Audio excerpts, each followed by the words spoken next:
Assalamualaikum warahmatullahi wabarakatuh. Waalaikumsalam. Bismillahirrahmanirrahim. Alhamdulillahi rabbil alamin, wassalatu wassalamu ala sayyidil mursalin wa ala alihi wa sahbihi ajma'in, amma ba'd. Allahumma anfa'na bima 'allamtana wa 'allimna ma yanfa'una, Allahumma zidna 'ilma warzuqna fahma wa atina hikmah. Allahumma barik lana fi majlisina hadha bi rahmatika ya arhamar rahimin. Walhamdulillahi rabbil alamin. Taqabbalallahu minkum taqabbal ya karim. Baik, ahibahil kiram, kita lanjutkan pelajaran kita tentang kalimat-kalimat yang populer di tengah ulama, di tengah umat, dan banyak yang maknanya juga bagus-bagus. Saking bagusnya banyak orang mengira kalau itu hadis Nabi Muhammad SAW.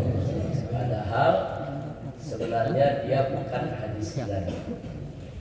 Nah, jadi tidak apa-apa kita mengutip kalam-kalam bagus dari ulama, dari kiai, apalagi dari ulama-ulama salaf.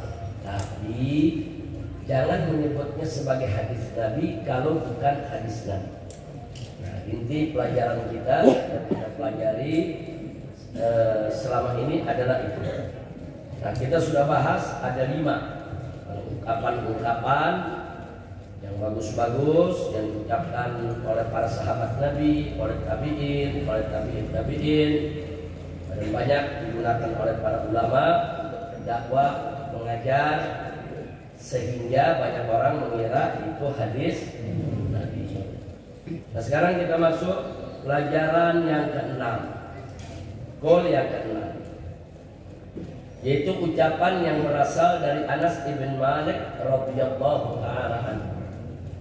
Anas ibn Malik adalah salah satu sahabat Nabi alaihi salatu wassalam, dan beliau ini seorang Ansori dari kalangan Ansor, ya ikhwan, dan dia dikenal sebagai khadimu Rasulullah sallallahu alaihi wasallam.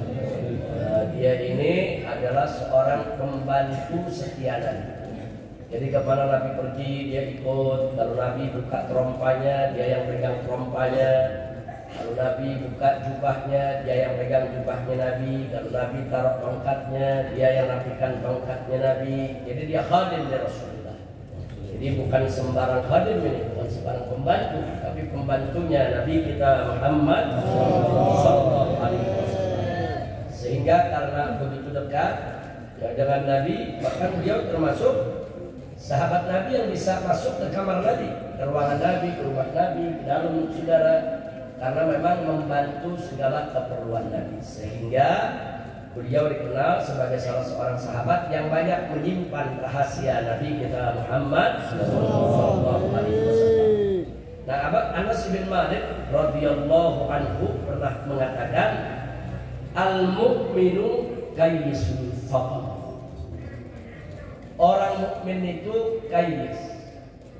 Kayyis itu ya kawan, artinya cerdik, cerdas, saudara. Faqih itu cerdas. Artinya orang mukmin itu cerdik dan cerdas. Orang mukmin itu kalau melakukan segala sesuatunya dia pandai melakukannya, tidak sembarangan. Kalimat ini sering dibawa oleh banyak ulama, al-mu'minu kayyisul faqih, al-mu'minu kayyisul faqih. Nah, saking banyak dibawa, orang mengira ini hadis. Padahal ini adalah ucapan daripada Anas ibn Malik. Tapi ucapan ini betul. Memang orang mukmin itu sifatnya begitu. Orang mukmin itu mesti cerdas, orang mukmin itu mesti pintar, orang mukmin itu mesti tahu hukum sholat, tahu hukum puasa, tahu hukum zakat, saudara, tahu mana yang halal, tahu mana yang haram. Jadi bagaimana dia mau jadi mukmin yang baik kalau dia nggak tahu hukum? Bagaimana dia mau jadi mukmin yang baik kalau dia nggak tahu mana yang halal, mana yang haram? Jadi orang mukmin itu karena dalam hidupnya sejak kecil sudah terbiasa diajarkan pada orang tua mereka, ini baik, ini buruk, ini halal, ini haram, itu ilmu. Nah, akhirnya itu diserap oleh dirinya, dan itu akhirnya menjadi bagian dari kehidupannya. Maka sadar tidak sadar, pendidikan yang diberikan oleh orang tua sejak kecil tadi tentang baik dan buruk, tentang benar dan salah, tentang hak dan batil, tentang halal dan haram, akhirnya bersemayam dalam dirinya dan dia jadi paham. Itu orang mukmin dia.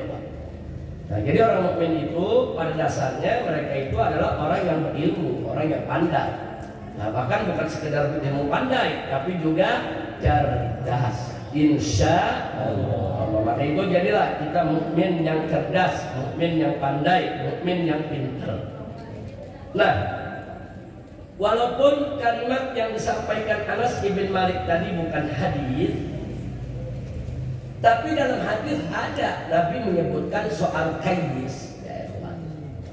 Yang mana bunyinya, mari kita lihat sebagaimana diriwayatkan oleh Imam Tirmidzi radhiyallahu taala anhu an Shiddad ibn Aus an Nabi sallallahu alaihi wasallam, di mana Nabi bersabda, al-kayyisu man dana nafsahu wa amila lima ba'dal maut wal ajizu man atba'a nafsahu hawaha wa tamanna 'ala Allah.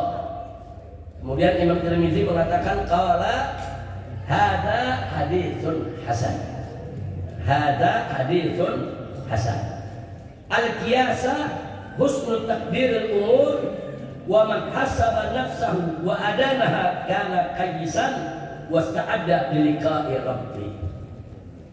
Jadi di sini Nabi mengatakan al-kayyis. Siapa itu al-kayyis? Nabi mendefinisikan al-kayyis itu adalah mandana nafsahu. Mandana nafsahu artinya manhasaba nafsahu. Orang yang suka introspeksi diri. Jadi orang yang suka introspeksi diri, mengevaluasinya, apa yang diucapkan selama ini, apa yang dilakukan selama ini, dia periksa dia punya diri. Apakah dirinya banyak melakukan hal-hal yang baik atau sebaliknya banyak melakukan hal yang buruk. Nah, orang yang selalu mengintrospeksi diri, yang selalu mengevaluasi semua perilakunya, saudara, itu Nabi menyebutnya al-kayyis. Itu adalah orang yang kayyis, saudara. Kemudian nggak sampai di situ. Setelah dia mengintrospeksi diri, maka dia akan wa amila lima ba'dal maut. Maka dia akan beramal, saudara, untuk persiapan setelah mati. Maksudnya dia beramal soleh. Dia periksa dirinya. Oh, ana banyak kekurangan, ana mesti rapihin. Oh, selama ini sholat ana nggak bagus, harus ana bagusin. Oh, selama ini ana masih suka menghibah orang. Oh, ana nggak boleh menghibah tadi. Jadi diintrospeksi diri, evaluasi, dia perbaiki. Kemudian dia beramal soleh untuk mempersiapkan diri apa-apa yang akan menyambut dia setelah kematian. Ini yang Nabi sebut al-kayyis. Nah, secara bahasa al-kayyis itu, saudara, artinya akil, orang yang berakal. Atau boleh juga diartikan orang yang encer dia punya cara berpikirnya, saudara. Encer cara berpikirnya. Jadi kalau ada dalam bahasa Arab itu, saudara, yang disebut al-ilm. Alim, orang alim. Alim artinya orang yang mengetahui sesuatu. Mengetahui sesuatu dalam bahasa Arab disebut alim bihi. Dia tahu itu sesuatu. Nah, kemudian al-fatwana, fitnah, pakai tok ya, bukan pakai ta. Fatan. Syarat kenabian salah satunya apa, sifat wajib bagi Nabi? Fatwa. Kalau fatwa itu suratul idrak.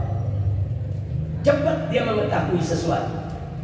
Cepat dia berpikir. Cepat dia untuk menyimpulkan sesuatu. Jadi bukan sekedar ilmu. Saudara, ini kalau dalam bahasa Indonesia biasanya disebut orangnya pandai. Saudara, cerdas dia. Nah, kemudian ada lagi yang lebih tinggi dari fatwa, yaitu zakat. Nah, kalau disebut az-zakat itu maksudnya tamamul fatwa. Dia punya kepandaiannya itu sempurna. Nah, itu disebut zakat. Ada lagi yang disebut al-hilm.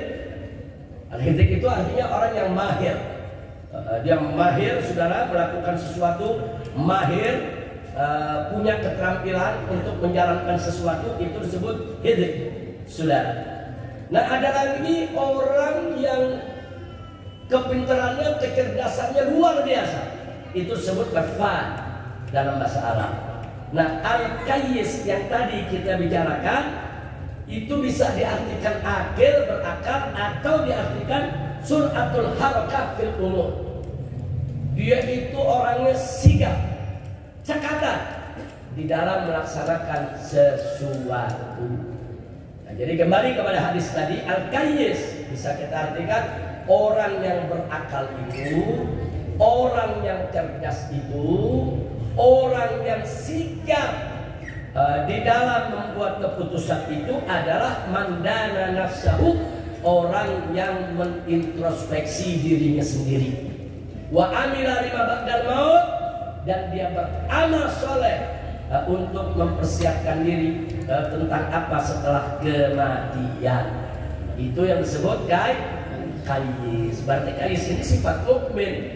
Makanya tadi saudara Anas bin Malik menyebutkan al-mu'minu qayyisun faqih. Orang mukmin itu, saudara, semestinya apa? Qayyis, berakal, sigap dong dalam mengambil keputusan. Nah, kemudian mengevaluasi diri dong, beramal soleh dong untuk menyambut kematian. Itu yang disebut qayyis.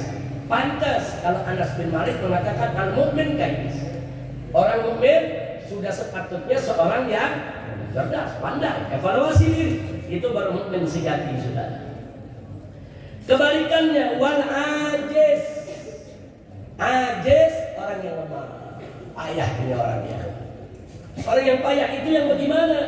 Man atba'a nafsahu hawa.